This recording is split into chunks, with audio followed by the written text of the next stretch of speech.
Eu gostaria de relembrar algumas coisas aqui muito importantes, como, no geral, antes de entrar aqui especificamente nesse último mandamento que nós vamos estudar hoje à noite.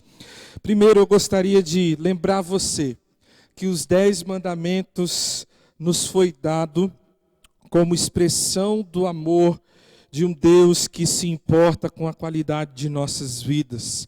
Deus, Ele nos deu princípios e valores para que tudo nos vá bem. Essa expressão, para que tudo nos vá bem, aparece muitas vezes nas Escrituras, muitas vezes ali no Antigo Testamento, né? Grande parte, ou talvez a totalidade dos problemas que nós enfrentamos hoje, surge da rebeldia, surge da desobediência aos princípios e valores de Deus. Talvez hoje você dá muita cabeçada na vida, porque você está esquecendo de voltar-se para a Escritura, de voltar-se para os princípios de Deus e obedecer cada um deles para que sua vida vá bem. Muitas pessoas hoje passam por grandes problemas em sua família, em sua empresa, faculdade, escola, porque têm esquecido desses princípios tão sábios. Mas, se você está aqui hoje à noite e você ama as leis de Deus,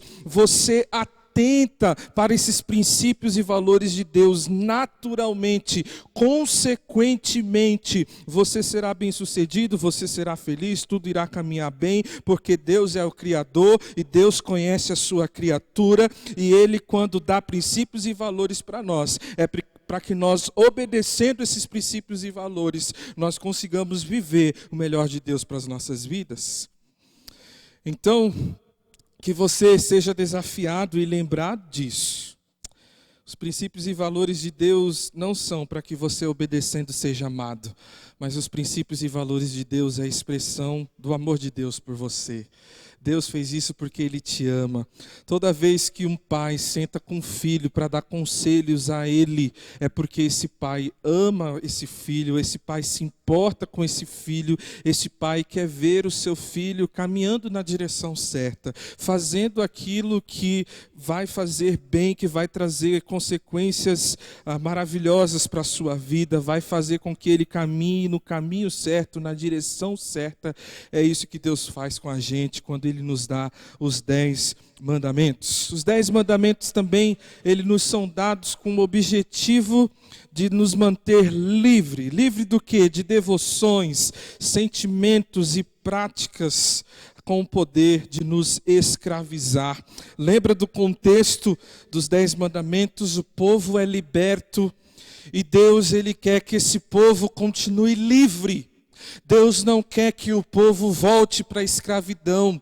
Deus não quer que o povo tenha sentimentos. Deus não quer que o povo tenha uma religiosidade que escraviza, que oprime. Deus quer que esse povo caminhe livre, e para que esse povo continue caminhando livre na graça do Senhor, Deus, Ele dá esses princípios e valores. Ame a lei de Deus, obedeça a lei de Deus e mantenha-se livre. Seja dirigido pelos seus sentimentos, seja dirigido pelos seus prazeres, seja dirigido pelo seu coração enganoso, seja dirigido pelo que der na telha, e você será escravo de tudo isso. Você será escravo de tudo isso. Foi para a liberdade que Cristo nos libertou. Continue livre, obedecendo os valores e princípios do nosso Deus. E por último aqui, eu gostaria de te lembrar que os 10 mandamentos nos são dados para nos convencer de que nós precisamos da obra feita por Jesus através de sua vida, morte e ressurreição. Quando nós estudamos os 10 mandamentos e entendemos a profundidade, nós entendemos todas as implicações que cada mandamento nos dá, então nós chegamos à seguinte conclusão: eu preciso de um Salvador. Eu preciso de um Redentor. Eu sou totalmente incapaz de cumprir esses mandamentos por mim mesmo. Agora, irmãos, olha só que incrível essa informação, essa observação de como tudo aponta para Jesus e tudo aponta para o Evangelho. Olha só a sequência que os fatos acontecem. Primeiro, Deus liberta o povo. Depois, Deus dá os mandamentos para o povo. Primeiro, Deus liberta o povo do Egito. Deus liberta o povo da escravidão. Segundo, Deus dá os mandamentos. Sabe o que isso significa? Primeiro, você precisa ser liberto por Jesus Cristo. Primeiro, você precisa passar pela cruz antes de passar pelos mandamentos. Ir para os mandamentos sem passar pela cruz é suicídio. Você precisa entender o que Jesus Cristo fez por você na cruz. Jesus Cristo morre.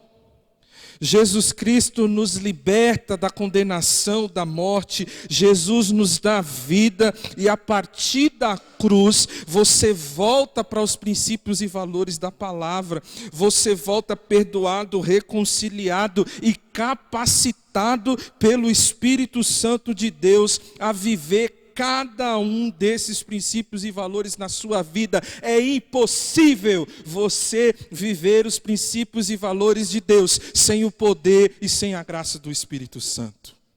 Impossível.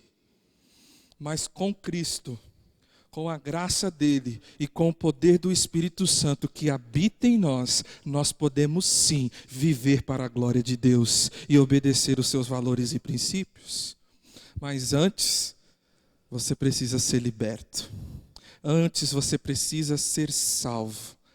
Todo aquele que foi salvo pelo sangue de Jesus ama as suas leis, ama os seus mandamentos. Aqueles que me amam são aqueles que obedecem e guardam os meus mandamentos. Não passe pelos mandamentos sem antes passar pela cruz, sem antes ser liberto. Primeiro Deus liberta o povo, depois ele dá os mandamentos. E quem é liberto tem prazer em obedecer esses mandamentos. Mas quem não é liberto, esses mandamentos não fazem sentido algum. Como diz Paulo em 1 Coríntios, é loucura. É loucura. A gente viu que os 10 mandamentos têm uma clara divisão. Os primeiros 4 mandamentos vão falar sobre o nosso relacionamento com Deus e vão responder a seguinte pergunta: como amar a Deus de todo o nosso coração? Porque esse é o maior de todos os mandamentos: amar a Deus de todo o seu coração, alma, força e entendimento, e amar o próximo como a si mesmo. Mas Deus, Jesus, como que eu amo a Deus de todo o meu coração? Primeiro, não terás outros deuses, não farás para ti nenhum ídolo, não tomarás o nome de Deus em vão, lembra-te do dia de sábado. E como que eu amo o próximo como a mim mesmo? Honra pai e mãe, não matarás, não adulterarás, não furtarás, não darás falso testemunho. E o que nós vamos estudar hoje é: não cobiçarás. É o último mandamento dessa lista tão importante de princípios e valores para a vida cristã.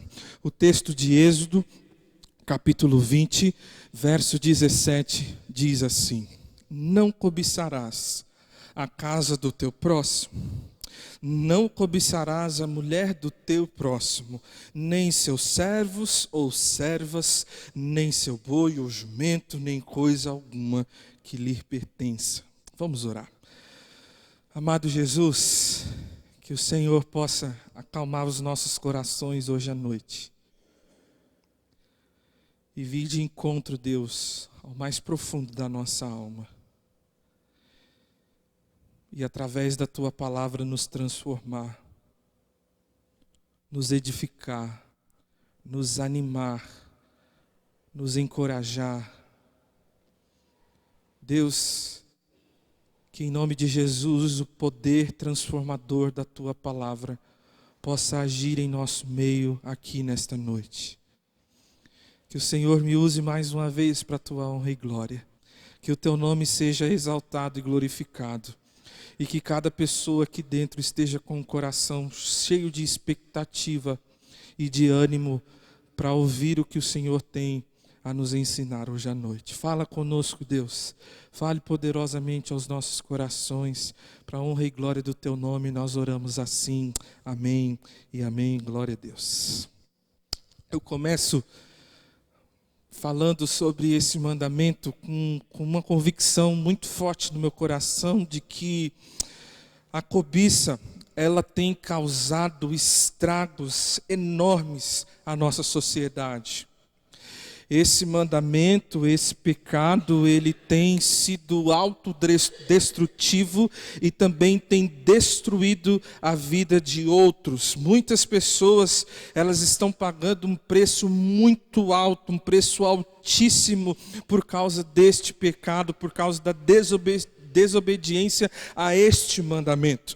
E Tiago, irmão de Jesus e discípulo de Jesus, ele mostra para a gente por que a cobiça é tão prejudicial. Lá no capítulo 4 ele vai dizer, ele vai defender que as batalhas e os desentendimentos que acontecem entre nós surgem de um coração cobiçoso. E quando nós olhamos para a nossa cultura, quando nós olhamos para a nossa realidade, é justamente isso que nós vemos. Quantas pessoas brigam hoje por causa da cobiça? Quantos casais se separam hoje por causa da cobiça? Quantas pessoas não têm tempo para servir a Jesus? Quantas pessoas não têm tempo para o seu cônjuge, para os seus filhos, para Deus, simplesmente porque são cobiçosos? Não param de estudar porque cobiçam ter uma parede cheia de diplomas. Não param de trabalhar porque querem comprar tal casa, tal carro, tal roupa. Irmãos, a cobiça, infelizmente, tem causado muitos desentendimentos, muitos conflitos. Quantos países em guerra, porque eles cobiçam o mesmo território, a mesma coisa. E guerras surgem dentro de casa, nas escolas, até mesmo nas igrejas, por causa desse sentimento que é tão forte nos nossos corações. Eu queria te dizer hoje à noite que você deveria dar muita importância e levar esse assunto muito a sério, porque a cobiça, ela pode acabar com o seu tempo, ela pode acabar com a sua família, ela pode acabar com a sua paz, ela pode acabar até mesmo com a sua vida. Com a sua vida. E eu gostaria de mostrar alguns dados aqui para os irmãos que nos afirma isso, esse consumismo desenfreado que nós estamos vivendo hoje nos nossos dias. Presta atenção nesses casos aqui que eu vou contar para vocês. Na década de 50, olha só que interessante, as pessoas consumiam 5 vezes menos do que as pessoas consomem hoje. 5 vezes menos. E as pessoas, elas não eram menos felizes por causa disso. Pelo contrário, talvez elas eram mais felizes do que nós somos hoje. Outro dado, na década de 70% das famílias dependiam apenas de uma renda para se sustentar. Hoje, mais de 70% das famílias precisam de pelo menos 2 rendas para se manter com o mesmo luxo que antigamente se conseguia com uma renda só. Há mais ou menos 10 anos atrás, as crianças ganhavam um celular com 10 ou 15 anos de idade. Hoje, quando nós olhamos para a nossa cultura e para a nossa sociedade, nós temos bebês que nem sabem falar mamãe, mas já sabem mexer no celular melhor do que alguns pais até, não é? Antigamente, as crianças queriam isso daqui. e eu me enquadro nisso, glória a Deus, louvado seja o Senhor. Os meus maiores sonhos era ter mais bolinha de gude, era ter um peão, e o maior de todos os sonhos era ter um carrinho de rolemã. Esse era o meu maior sonho, não é? Antigamente as crianças se divertiam com isso. Hoje, as crianças querem presentes um pouco mais caros, não é? É tablet, é laptop, é celular e por aí vai. As mulheres, infelizmente, hoje gastam muito dinheiro. Acho que parou de funcionar aqui. Obrigado. Gastam muito dinheiro com roupas, sapatos, joias e etc. Não é? Para a alegria de muitas mulheres hoje é poder ir no shopping com um cartão de crédito sem limite e poder comprar tudo que vê pela frente, né? Muitos homens são assim também, né? Mas a grande maioria são as mulheres, né? Mas os homens não escapam. Os homens hoje gastam muito dinheiro com carro, com videogame, com futebol, não é? Nós olhamos aí para a vida de alguns e eles usam grande parte do seu salário para isso, e realmente tudo isso mostra para nós como a nossa sociedade é consumista, como nós somos cobiçosos. E olha só a diferença dos dias de hoje para apenas 10 anos atrás. A diferença é muito grande, a cobiça tem crescido muito, o consumismo tem crescido muito. Só para você saber, a Toyota hoje é mais rica do que a África do Sul inteira. Uma empresa hoje é mais rica do que a África do Sul inteira. Por quê? Porque tem pessoas o tempo todo comprando carros dessa empresa aqui. Um outro dado assustador, a GM, né, a Chevrolet, ela é mais rica do que a Noruega, mais rica do que um país. E mais rico ainda, o Walmart, ele é mais rico do que 151 países. Tudo isso por quê, irmãos? Porque a gente vive no mundo consumista, a gente vive no mundo onde as pessoas cobiçam, cobiçam, cobiçam e cobiçam. E hoje o meu objetivo nesta noite é olhar para esse mandamento e responder duas perguntas. Primeiro, o que significa esse mandamento? O que a gente precisa entender sobre esse mandamento? E segundo, o que este mandamento nos encoraja a fazer? Então, sem mais delongas, vamos lá responder a primeira pergunta: o que significa o 10º mandamento? Só trazendo um significado para nós aqui entendermos um pouco melhor, a palavra cobiçar, esse verbo cobiçar, ele significa sentir prazer em desejar, cobiçar, desejar apaixonadamente. Olha, quando a minha esposa chega de um lugar e ela fala bem assim: amor, eu vi o negócio, estou apaixonada, pronto. Aí já é sinal de que ela vai comprar aquilo, custe o que custar. Sabe quando você chega na casa e fala bem assim, chega em casa e fala bem assim: nossa, amor, eu vi um tênis, nossa, aquele tênis ficou me namorando, me apaixonei por aquele tênis. O que isso significa? O que a pessoa está querendo dizer? É o seguinte: eu vou comprar aquele tênis, custe o que custar. Então, isso está ligado com a cobiça, né? Esse desejo, esse desejar apaixonadamente. O verbo também, na língua hebraica, pode significar desejo intenso. Desejar intensamente. Sabe, quando você olha para uma coisa e você deseja aquilo com todas as suas forças. E o único pensamento que vem na sua mente: eu preciso ter isso, eu preciso ter isso, eu preciso ter isso, eu preciso comprar isso, ou eu preciso ser assim. Porque muitas vezes nós não apenas invejamos o que o outro tem, mas nós invejamos também o que o outro é. A cobiça é aquele desejo profundo de possuirmos o que não nos é lícito possuir.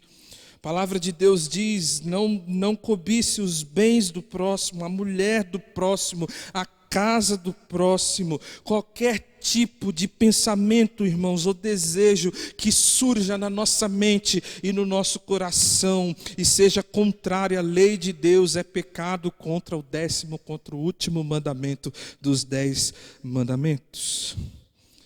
Eu só queria deixar bem claro aqui uma coisa. É lícito você trabalhar para você conquistar suas coisas. Eu não estou falando que isso é errado. Quero deixar isso bem claro aqui hoje à noite. Ah, pastor, então é errado eu trabalhar para comprar um tênis. Não é errado, você está certíssimo, não tem problema nenhum. E Deus nos dá esse privilégio no 8º mandamento. A gente estudou sobre isso no 8º mandamento. Porém, irmãos, quando nós não somos contentes com as coisas que nós temos, quando nós vivemos voltados para as coisas materiais e até invejamos o patrimônio de alguém, o patrimônio do próximo, as coisas do próximo, nós estamos pecando por cobiça. Quando você vive por esse desejo, quando esse desejo é a razão do seu levantar e do seu trabalhar, tem alguma coisa errada. Esse desejo, ele está desconfigurado. Ele não é lícito. Ele está tomando o lugar de Deus na sua vida. Ele está fazendo com que você viva por algo. Isso é cobiçar. Deus, Ele nos criou com a capacidade de desejar a pessoa do sexo oposto. E Deus nos deu a beleza do casamento para que o casal satisfaça um ao outro em todos os sentidos. Olha só que exemplo. Deus te fez com essa capacidade de desejar. E Deus nos deu a beleza do casamento para a gente satisfazer esse desejo de amar uma pessoa, de caminhar com uma pessoa, de viver com uma pessoa. Porém, quando eu não me alegro com o meu cônjuge e chego a desejar intensamente o cônjuge do próximo, então o meu desejo, ele não é um desejo mais lícito. Esse desejo, ele se tornou uma cobiça, se tornou ilegítimo, e eu peco então contra o 7º mandamento e contra o 10º mandamento. Então, irmãos, a gente precisa entender isso precisa ficar muito claro na nossa mente. Outra observação muito importante é que o 10º mandamento, ele está intimamente ligado aos outros mandamentos. Perceba que o pecado da cobiça, geralmente, ele está por detrás dos outros pecados cometidos contra os outros 9 mandamentos aqui dos 10 mandamentos. Isso significa, irmãos, que a cobiça, que esse desejo apaixonado, esse desejo intenso, é o passo inicial, é o fator motivador na quebra de todos os outros mandamentos. Quando nós alimentamos pensamentos impuros e cobiçosos em nosso coração, o passo seguinte é cometer outros pecados para satisfazer a nossa cobiça. O pecado, ele sempre começa no coração antes de transformar-se em atos. A gente tem aprendido muito isso aqui com os 10 mandamentos. Alguns exemplos. Adão e Eva, seguindo da mentira de Satanás, eles não se contentaram com a posição que Deus tinha dado a eles. E eles cobiçaram no coração serem iguais a Deus. E para se satisfazer a sua cobiça de serem iguais a Deus, eles quebraram então a ordem de Deus com o ato pecaminoso de comerem aquele fruto. Quando nós olhamos para Davi, para o exemplo de Davi, primeiro ele cobiçou no seu coração Batseba, a mulher de Urias, a mulher de outro homem, e em seguida ele adulterou e ele matou. Tudo isso começou com o quê?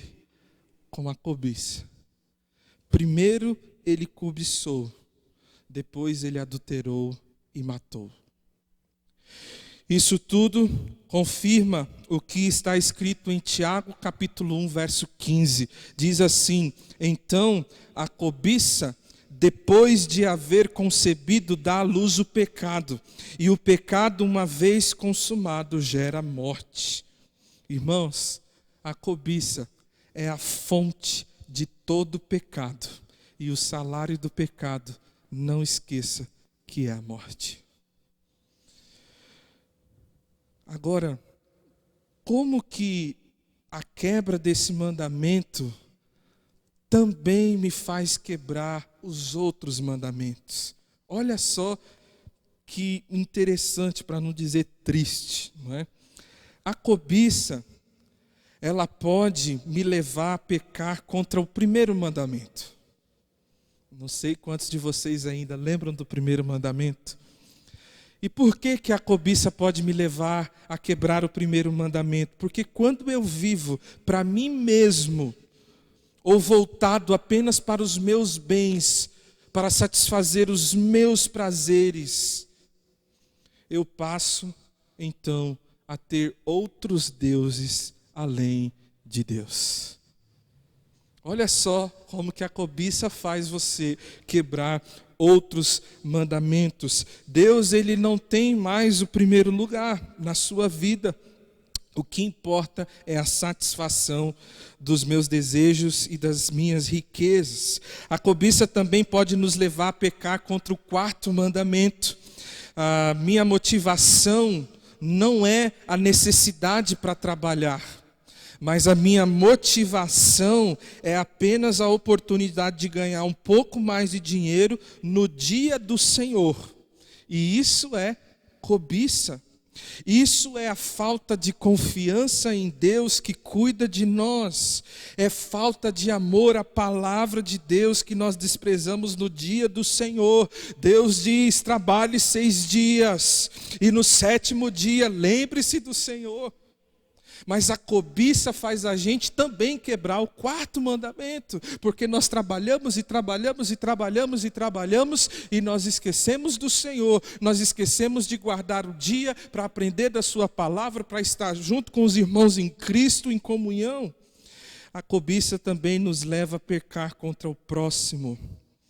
Nós vimos na vida de Davi que ele matou uma pessoa por causa de sua cobiça.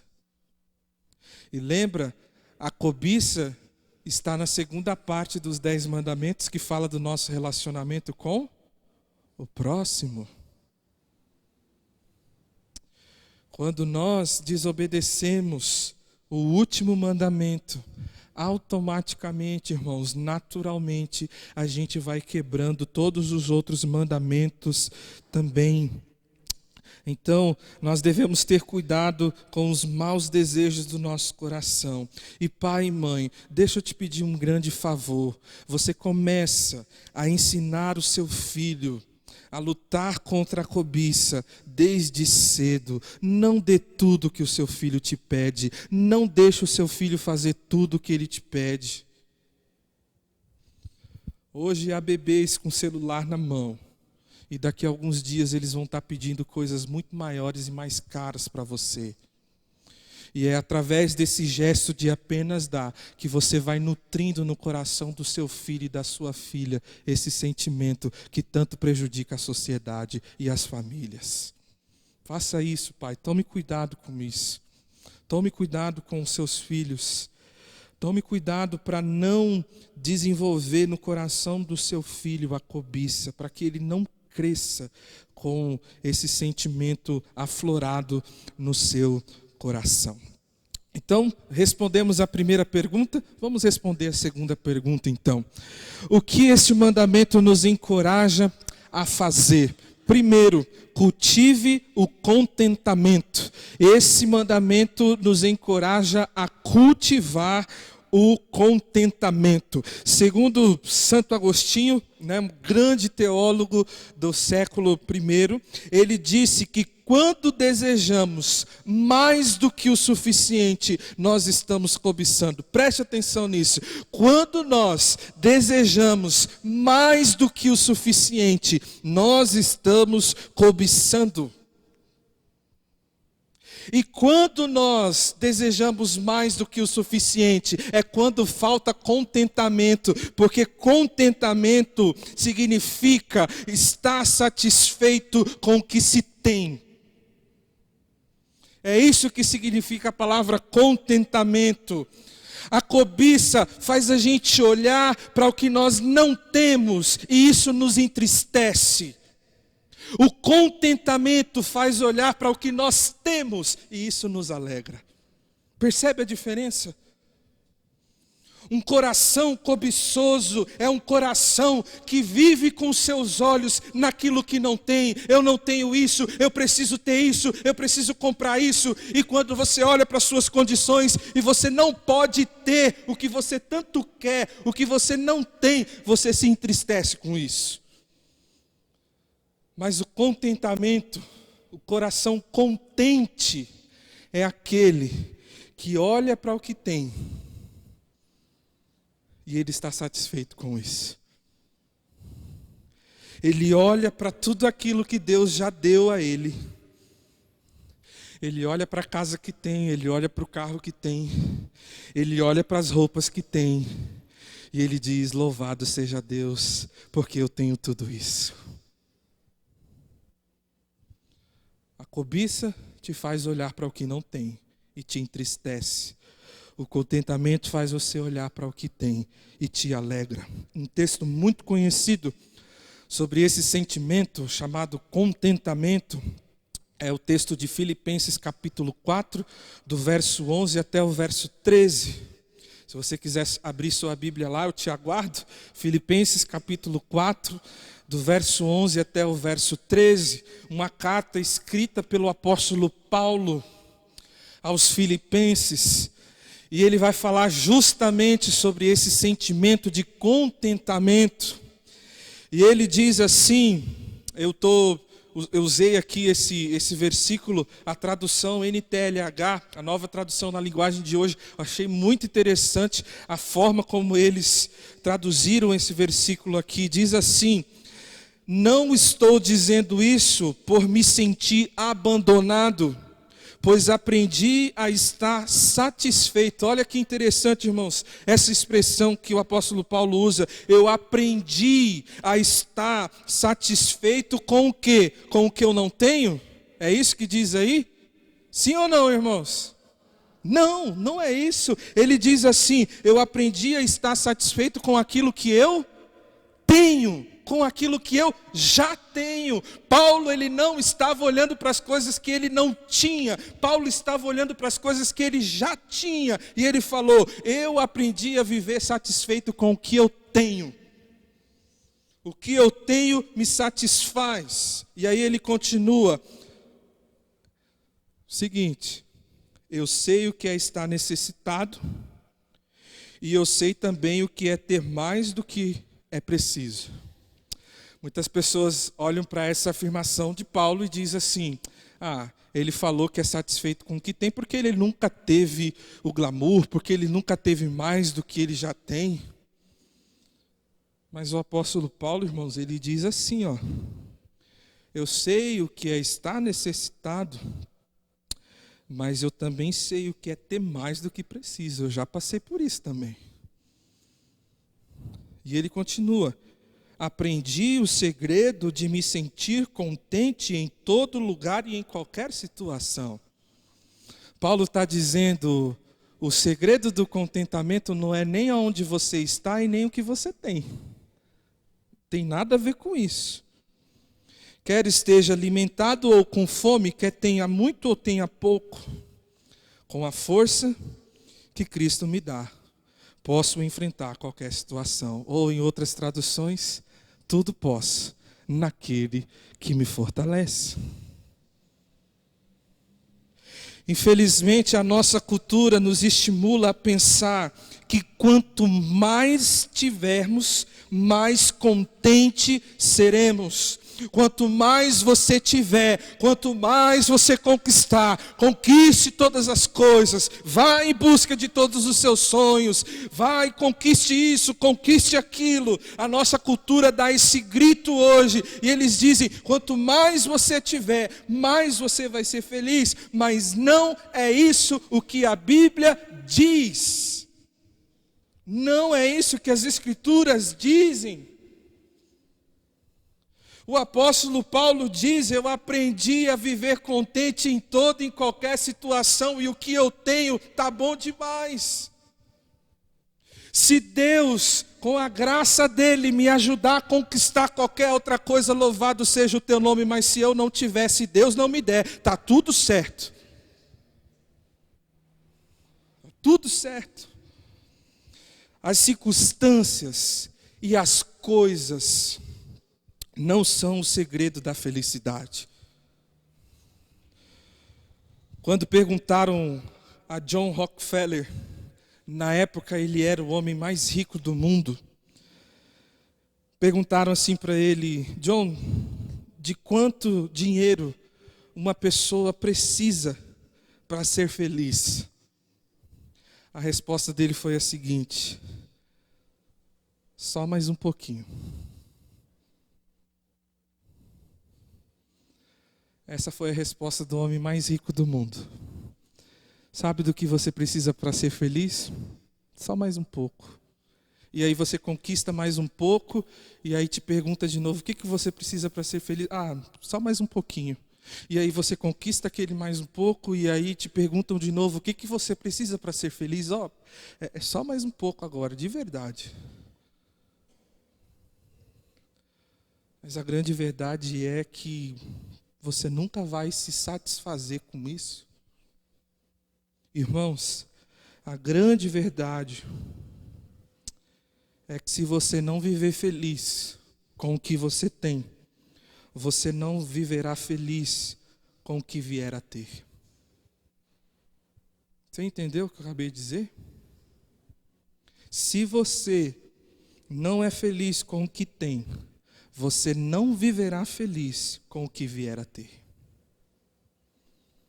Felizes são aqueles que se contentam com um pouco e com um muito. Um poeta, ele foi abordado por um comerciante na rua, e aquele comerciante disse assim, Senhor Bilac, eu estou precisando vender o meu sítio, minha casinha, né, meu cantinho. Quero vender porque estou infeliz, eu quero ir para outro lugar, quero comprar uma terrinha melhor e tal.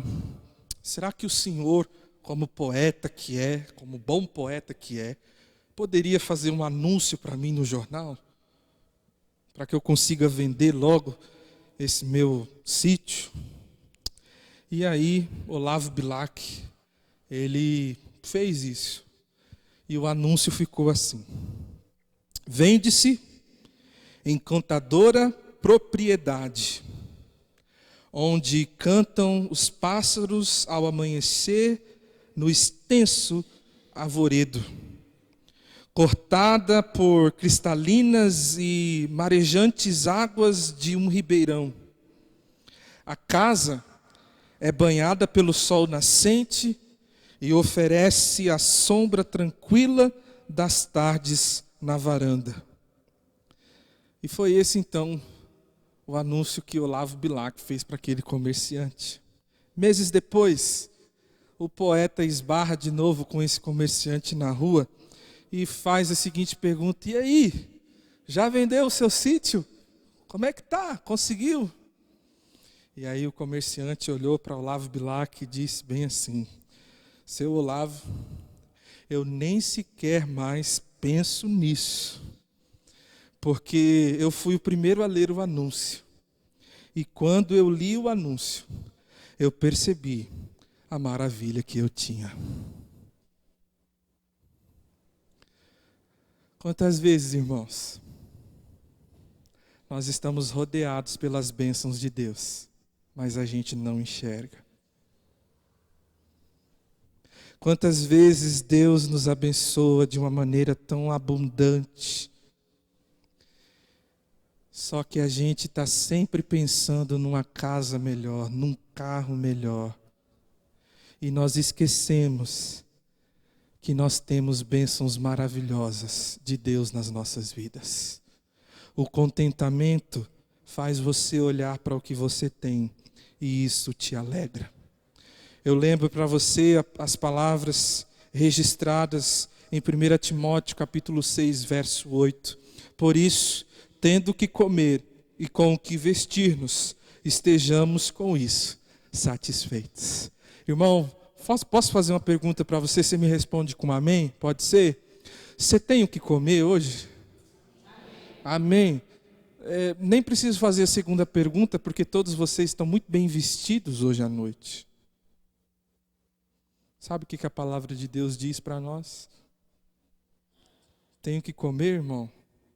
Tenho que vestir? Estejam contentes com isso. A graça de Deus é sobre você. A bênção de Deus está no seu lar e na sua casa. Olhe para as maravilhas que Deus tem te dado. E esteja contente com isso. E diga como o apóstolo Paulo: eu aprendi a viver contente em toda e qualquer situação. Se o Senhor quiser, Ele me cura. Se o Senhor quiser, Ele me dá uma casa nova. Se o Senhor quiser, Ele me dá um carro novo. Mas se Ele não quiser, eu vou louvá-lo, eu vou adorá-lo, eu vou engrandecê-lo, eu vou bendizê-lo, porque eu estou contente com aquilo que Ele já me deu. Aquilo que eu já tenho já me faz muito feliz, já me faz ter a certeza que o Senhor é sobre minha vida, que o Senhor é todo cheio de graça, de amor e de misericórdia. Louvado seja Deus por isso. Amém. Amém. Último conselho, irmãos. O que esse mandamento nos encoraja a fazer? Cultive o contentamento e cultive também a gratidão. A gratidão é o ato de agradecer. A gratidão é o ato de reconhecer o favor de alguém. É com toda certeza que esse sentimento nos ajuda a combater a cobiça, sem dúvida alguma. Principalmente quando nós somos gratos a Deus. Principalmente, quando você é grato ao próximo, quando você é grato ao seu cônjuge, quando você é grato a um familiar, quando você é grato a um irmão em Cristo, porque ele te abençoou, porque ele fez algo para você e você se sente grato por isso. Mas principalmente nós vamos combater a cobiça, principalmente quando nós somos gratos a Deus por sua salvação em Cristo Jesus. Quando você entende o que Deus fez através de Cristo, então o seu coração vai se encher de gratidão, de contentamento, e a cobiça vai estar longe da sua vida. E eu quero lembrar para você hoje à noite que se você já creu em Jesus Cristo como seu único e suficiente Salvador, você já é rico, meu irmão. Você não precisa ser rico, você já é rico. Pois Ele, sendo rico, se fez pobre para que você se tornasse rico. É isso que a palavra do Senhor diz. Nele você tem riquezas mais valiosas do que todo ouro, do que toda a prata que há neste mundo inteiro. Nele você tem perdão, nele você tem reconciliação. É através de Cristo que você recebe o Espírito Santo. Através de Cristo nós temos proteção, sustento, santificação, glorificação, vida eterna. Em Cristo. Sendo assim, irmãos, não cobice as riquezas passageiras do mundo, nem se iluda com os prazeres vãos. Busque e pense nas coisas do alto, onde Cristo vive eternamente. E amém. Alegre-se com as bênçãos que você tem em Cristo e seja grato a Ele por sua salvação. Busque as coisas que nenhum ladrão pode roubar de você. Busque as coisas que não serão enferrujadas com o tempo. Busque as coisas do alto. As bênçãos deste mundo não se comparam às bênçãos celestiais que nós temos em Cristo Jesus. Meu irmão, tudo que você tem pode ser roubado aqui. As coisas materiais podem ser roubadas a qualquer momento. Mas a salvação, a regeneração, o avivamento, a santificação, o amor, a graça de Deus, ninguém pode roubar de você. Nem o diabo com os seus demônios podem tirar das mãos de Deus o que Ele tem preparado para você. O que você quer? As riquezas desse mundo que você quer? Então você vai viver escravizado por elas. Você nunca vai estar satisfeito, porque são coisas terrenas. O que satisfaz o coração do cristão são as coisas do alto. É por isso que aqui nessa igreja a gente não prega teologia da prosperidade. Inclusive, nós pregamos contra essa aberração que existe em muitas igrejas hoje. Irmão, se Deus te abençoar com um carro, louvado seja Deus por isso. Se Deus te abençoar com um bom emprego, se Deus te abençoar com um bom cargo, se Deus te abençoar com uma boa casa, se um dia você for rico, louvado seja Deus por isso. Mas nada disso se compara a uma vida com Deus e as coisas do alto. Nada disso se compara. Você precisa entender hoje à noite que você estava morto, mas agora você tem vida. Você estava no escuro, mas agora você está na luz. Você estava perdido, mas você foi achado por Jesus. Você estava caminhando para a condenação eterna, mas você agora caminha para a gloriosa presença de Deus na eternidade. Você tinha absolutamente nada. Hoje você tem tudo. Porque se existe um povo rico, se existe um povo com o coração explodido de gratidão, este é o povo de Deus. O nosso Deus é dono de tudo, irmãos. Tudo é dele, tudo é para ele. Se você tem Deus, você tem tudo, você é rico. Você é rico, meu irmão. Nós somos ricos pela graça de Deus, pelo sacrifício de Jesus. Meu irmão, se você ora pedindo alguma coisa para Deus, e se Ele não te der isso, você fica frustrado. Você fica com bico com Deus e fala: Deus, por que você não me dá isso? Ó Senhor, estou tanto tempo orando. Oh, meu irmão, isso significa que você não tem um coração grato. Isso significa que talvez você ainda não entendeu o Evangelho. Você ainda não foi achado por Jesus. Você ainda não creu no Senhor como seu único e suficiente Salvador. Sabe por que eu digo isso? Porque Deus, Ele não tem que te dar mais nada. Nada. Deus não tem que nos provar mais nada. Nada, absolutamente nada. Nós não precisamos de mais nenhum motivo sequer para agradecer a Deus e para ter o nosso coração grato, irmãos. Tudo o que há de mais belo, de mais precioso, Deus já deu na pessoa de Jesus Cristo. Você entende isso e você crer nisso, a coisa mais preciosa, a pessoa mais preciosa que Deus tinha, Ele já te deu. O melhor de Deus já veio, meu irmão. É Jesus Cristo crucificado e ressurreto. Ai, Deus não me dá isso, Deus não me dá aquilo. A coisa mais preciosa que Ele tinha, que não é o carro do ano, não é uma mansão, não são coisas deste mundo que logo passa. A coisa mais preciosa que Ele tinha, Ele te deu na pessoa de Jesus Cristo.